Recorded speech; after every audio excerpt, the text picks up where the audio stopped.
मैं चाहता हूं कि चारों मठों के शंकराचार्य दिल्ली में एक सभा करें। सभा की जिम्मेदारी हम ले लेंगे, लेकिन चारों शंकराचार्य खड़े होकर के एक साथ इस देश में आस्थाओं और परंपराओं के ऊपर अपना मत एक साथ रखें और देश को एक लाइन दें। ये परंपरा क्यों है, ये परंपरा गलत है, ये सही है, वही मान्य होगी। काले कोट पहनने वालों को भारत की आदर्श परंपरा में कोई भी फैसला देने का अधिकार नहीं है। उनको क्राइम क्या हो रहा है इन सब पे जाएं, लेकिन मेरी आस्था पे वो खिलवाड़ न करें, क्योंकि उन लोगों को हम उनके ज्ञान को देख चुके हैं कि जो लोग भारत के संविधान की शपथ लेके काला कोट पहनते हैं, उन्होंने बहुत दिन तक ऐसी बहुत सारी पिटीशन को एडमिट किया, क्योंकि उनको भी ये लगता था कि इससे क्या फर्क पड़ता है, क्योंकि हम तो न्याय के सबसे ऊपर बैठे हुए हैं, हम पे तो कोई सवाल ही नहीं खड़ा करेगा। इसलिए कंटेम्प्ट ऑफ कोर्ट डरा नहीं सकता हम जैसे लोगों को। उन्होंने कुछ भी फैसला दिया, भगवान राम नहीं है, उनका अस्तित्व नहीं है, वो भी पिटीशन एक्सेप्ट कर ली। और आज क्या स्थिति है, क्योंकि उनको मालूम है कि ये 95 करोड़ लोग अपनी प्रतिक्रिया नहीं देते हैं, ये खामोश रहने वाले लोग हैं, तो हर ऐरा गैरा आया और आपके ऊपर पैर रख के निकल गया। और दूसरा तरफ देखिए, इसलिए मैंने कहा कि शबरीमाला पे जो भी बात कहनी थी, आप उन लोगों से बात कहते जो उसका सही उत्तर देते हैं। काले कोट पहन करके वकील साहब को कुछ पता वता होता नहीं है, उनका कोई काम नहीं है जवाब देने का। आपने ये नहीं किया। लेकिन दूसरी तरफ अभी क्या हुआ है, कर्नाटक राज्य में जब सबरीमला का फैसला दे रहे थे, हमारे हक में भी नहीं था, हमारी परंपराओं को आपने रौंदा, हमारी आस्थाओं को आपने रौंदा, और एक तथाकथित आपको जेंडर जस्टिस नाम की बीमारी जो अमेरिका जैसे देशों में चलती है, वो आपको खाने लगी। और भारत की हजारों हजारों साल की परंपरा को एक जज तय करने लगा कि यह परंपरा नहीं होनी चाहिए, यहां जेंडर जस्टिस होना चाहिए। उनके घर जाइए तो उनके साथ जस्टिस नहीं होता है, वो देश को जस्टिस देंगे। ऐसे ऐसे लोगों ने इस तरीके की बातें की और आप खामोश रहे। उसके बावजूद भी किसी जज को गाली नहीं दी हमने, किसी जज को सिक्योरिटी नहीं लेनी पड़ी। यह हमारी सिविलाइजेशन है, यह हमारी आस्था है, यह हमारी परंपरा है। हम सड़कों पे तलवार लेकर के किसी को मारने नहीं निकलते। कर्नाटक के अंदर कुछ इस्लामिक जिहादियों ने अपने एजेंडे के हिसाब से उत्तर प्रदेश के चुनाव को मुतासिर करने के लिए, इन्फ्लुएंस करने के लिए यकायक रात में एक बीमारी पैदा कर दी कि हिजाब हमारे इस्लाम का हिस्सा है, इसलिए हम इस पे कंप्रोमाइज नहीं करेंगे। बहस हुई, हालात इतने बिगड़े कि जज साहिबान ने एक नया पंडोरा बॉक्स खोल दिया है, जाने अनजाने में खोल दिया है।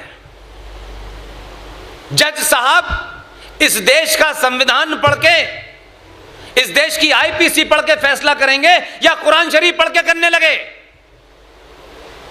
जज साहब ने कहा कि कुरान शरीफ के बारे में हमें बताया जाए कि कुरान शरीफ में क्या लिखा है, तब हम फैसला देंगे। यह मैं मानता हूं कि इसमें उन्होंने एक ऐतिहासिक भूल की है, आने वाली नस्लों के लिए एक पंडोरा बॉक्स खोल दिया है। इसलिए जज साहब को फैसला देना था, तथ्यों पे देते, भारत के संविधान के हिसाब से देते।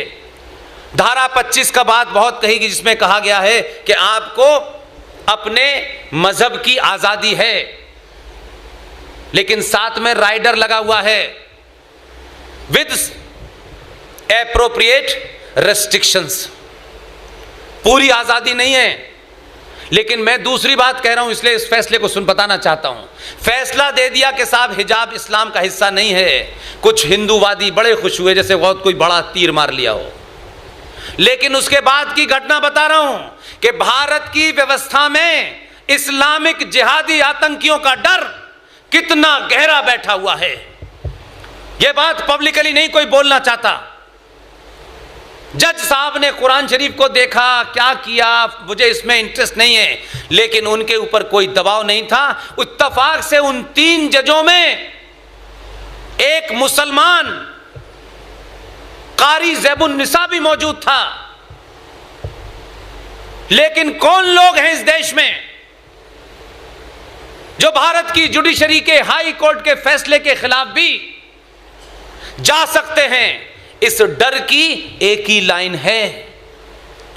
15 मार्च को 3 जजों ने फैसला दिया कि हिजाब इस्लाम का हिस्सा नहीं है, हिजाब आपका पर्सनल मामला है, ये चॉइस का मामला है और ये पर्सनल है। आप सार्वजनिक किसी इंस्टीट्यूट में जाएंगे तो आपको वहां के नियम मानने होंगे।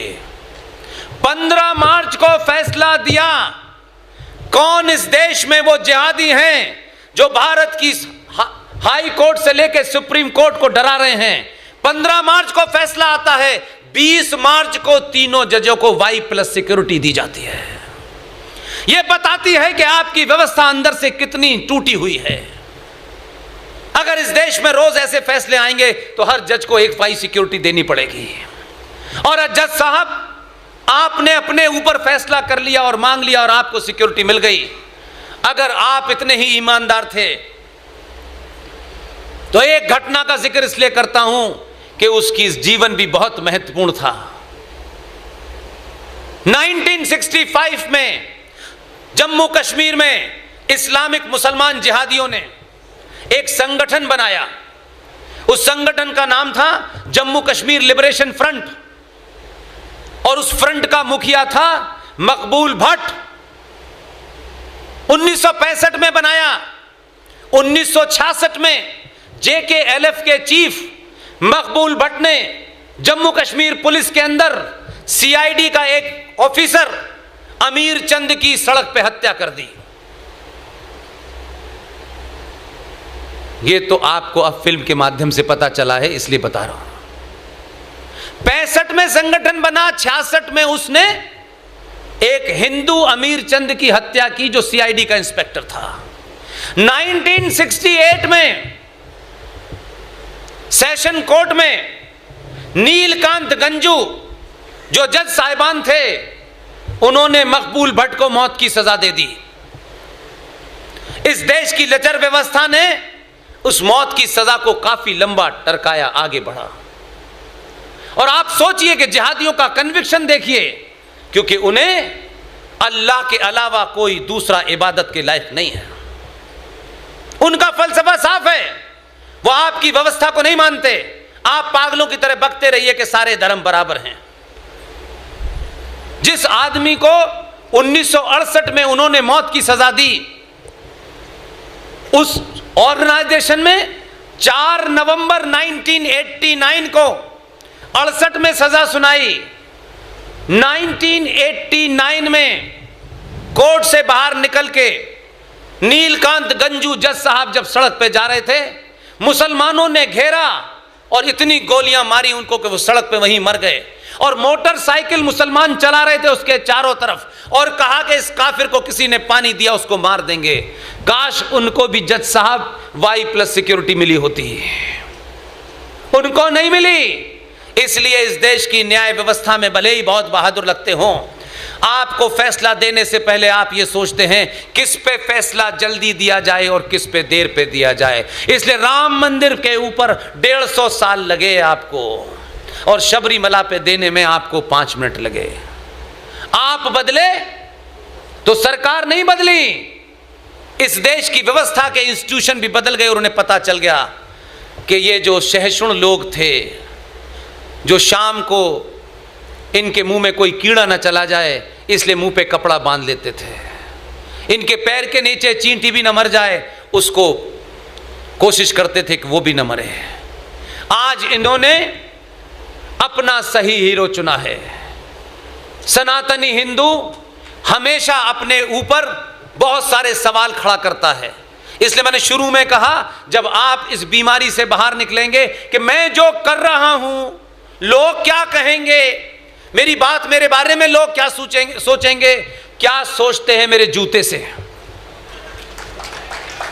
मैं क्या करना चाहता हूं, सही कर रहा हूं, दुनिया मेरे बारे में क्या सोचे, ये बीमारी आपके अंदर से निकली।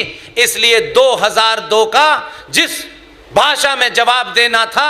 इस्लामिक आतंकवादियों ने 56 कार सेवकों की ट्रेन में आग लगाई थी, वहां की जनता ने वो जवाब दिया, तो आपने अपना हीरो 2002 के हीरो को बनाया और आप अपोलोजिस्टिक नहीं हुए। क्योंकि हमारे यहां जरा सा आप सम्मान सोसाइटी में प्राप्त कर लेते हैं तो लगता है नहीं, देखिए ऐसा नहीं होना चाहिए था। ये वो लोग हैं जो 5-5 एकड़ के मकान में बड़े बड़े एसी में रह रहे हैं, इन्हें गर्मी का पता नहीं है कि सड़क पे कौन सी हवा चल रही है।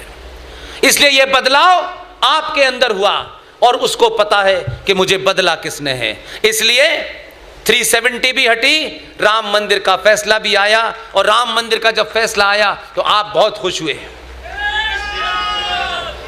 बहुत खुश हुए, इसलिए कि अभी यह शुरुआत हुई है। मैं आपसे कल भी मैंने अपील की है, मैं किसी पार्टी का कार्यकर्ता न था, न हूं, न रहूंगा। इसलिए मैंने पहले कहा, संगठन पार्टी से, देश से और सबसे बड़ा राष्ट्र है। इस राष्ट्र को बचाने के लिए अगर किसी के साथ खड़ा होना है, वो अच्छा है, बुरा है, कैसा है, उसकी जाति क्या है, ये मेरे हिस्से में नहीं है। जो है मैं उसकी ताकत से वकालत करूंगा।